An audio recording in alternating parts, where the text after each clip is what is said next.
আমরা ধর্মকে পুঁজি করি না, ধর্ম নিয়ে রাজনীতি করি না। স্পষ্ট কথা, আমরা ধর্মের রাজনীতি করি। যারা গণভবনে গিয়েছেন তারা অনেকেই জায়নামাজ খুঁজেছে, জায়নামাজ পায় নাই।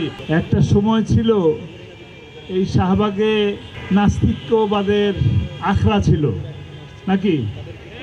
একটা সময় ছিল এখানে নাস্তিকরা এখানে এসে স্লোগান দিত। আর এখন আমরা শুনে গেলাম নারায়ে তাকবীর আল্লাহু আকবার। নারায়ে তাকবীর আল্লাহু আকবার সারা বাংলাদেশে উঠবে। যারা নারায়ে তাকবীর আল্লাহু আকবারের বিরুদ্ধে যায় তারা বেশি সময়ের জন্য এই দেশের মাটিতে থাকতে পারে না। এই দেশ নাস্তিক্যবাদের দেশ নয়। যারা ধর্মকে ব্যবহার করে, ধর্মকে পুঁজি করে এসেছে, তারাই বরঞ্চ থাকতে পারে নাই। আমরা ধর্মকে পুঁজি করি না, ধর্ম নিয়ে রাজনীতি করি না। স্পষ্ট কথা, আমরা ধর্মের রাজনীতি করি। আমার প্রিয় ভাইয়েরা, সাংবাদিক ভাইয়েরা, কথাটা স্পষ্ট শুনে নেন। আমরা ধর্মের রাজনীতি করি, ধর্ম নিয়ে রাজনীতি করি না।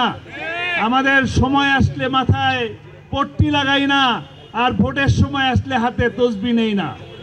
আমরা টুপি মাথায় দেই, সর্বসময় দেই, নামাজের ওয়াক্তে মসজিদেও যাই, আর ওই বলি না যে তাহাজ্জুদের ওয়াক্তে উঠি আর ফজরের নামাজ পড়ার আগে কোরআন পড়ি। যারা গণভবনে গিয়েছেন তারা অনেকেই জায়নামাজ খুঁজেছে, জায়নামাজ পায় নাই। জায়নামাজের বদৌলতে তারা বড় বড় কাচের বোতল পাওয়া গেছে।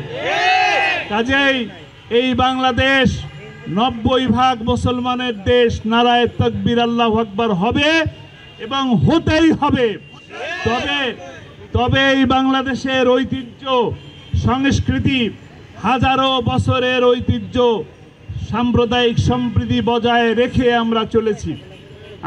আমরা মাইনরিটি বলি না, আমরা খ্রিস্টানকে মাইনরিটি বলি না, আমরা হিন্দুকে মাইনরিটি বলি না, আমরা বলি আমরা সকলে বাংলাদেশি।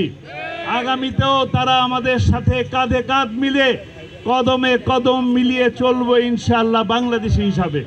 তারা অধিকারের আদায়ের আন্দোলন করার প্রয়োজন হবে না ইনশাআল্লাহ। সময় আসতেছে, আমরা একসাথে কাজ করব।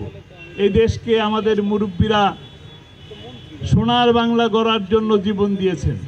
আজকে 53-54 বছর ধরে সোনার বাংলা গড়তে পারে নাই তারা, কিন্তু সময় আসবে এই দেশেই ইনশাআল্লাহ সোনার বাংলা গড়ার মতন তরুণেরা, ছাত্র জনতারা, বিশেষ করে মুরব্বিয়ান যারা এই দেশকে প্রকৃত অর্থে ভালোবাসে তারা এগিয়ে আসছে। আর যারা স্বাধীনতার সপক্ষ শক্তির কথা বলতো আর রাজাকারের তকমা লাগাতো, তারা বাংলাদেশে থাকতে পারে নাই, থাকতে পারবে ওরা, থাকার কোনো সুযোগ নাই। আপনাদের মনে আছে আল্লামা সাঈদী বক্তব্যে বলেছিলেন, আমাদেরকে বলো মৌলবাদী, আমরা মূলবাদী। মূলবাদী কারা? যারা কোরআনের সাথে থাকে, ইসলামের সাথে থাকে, যারা দেশের সপক্ষে থাকে, তারাই মূলবাদী। আর তিনি বলেছিলেন তোমরা হইলে আগাবাদী। আগাবাদী কারা? যারা দেশের পক্ষে থাকে না, যারা সময়ে তসবি টিপে আর হইল মাথার উপরে পট্টি লাগায়, তারা হইল আগাবাদী।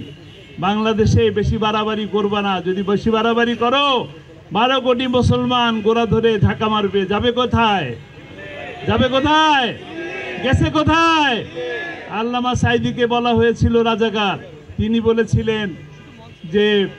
তিনি বলেছিলেন কোনো বৈধ পিতার সন্তান আমাকে রাজাকার বলতে পারে না। তো তিনি বলেছেন, আমাদের সাবেক প্রধানমন্ত্রী তিনি বলেছিলেন শেখের বেটি পালায় না, কিন্তু শেখের বেটি কিন্তু ঠিকই পালিয়েছে। প্রমাণ করেছেন আল্লামা সাঈদী বলেছেন, যারা আমাকে রাজাকার বলে তারা অবৈধ পিতার অবৈধ সন্তান।